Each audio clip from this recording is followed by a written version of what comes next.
Өз отбасын тастап басқа әйелге кеткен еркектің өкініші. Бастапқыда бәрі оңай көрінді. Жаңа өмір бастаймын, бақытты боламын деп ойладым.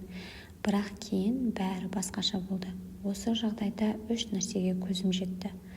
Біріншіден, жаңа әйел екінші өмір емес, екінші рөл ғана екен. Басқа әйел, басқа мінез, басқа мейірім сияқты көрінді. Бірақ уақыт өте келе бәрі қайталана бастады.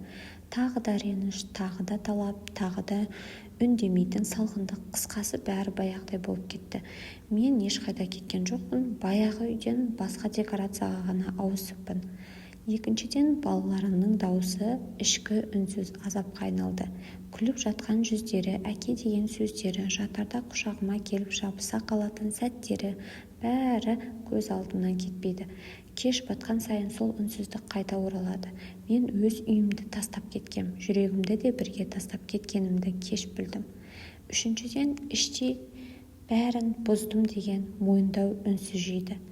Айтпаймын, айта алмаймын, бірақ күнде өз-өзіме қарап тұрып, мұның бәрі менің шешімімнен басталды деген ой келеді.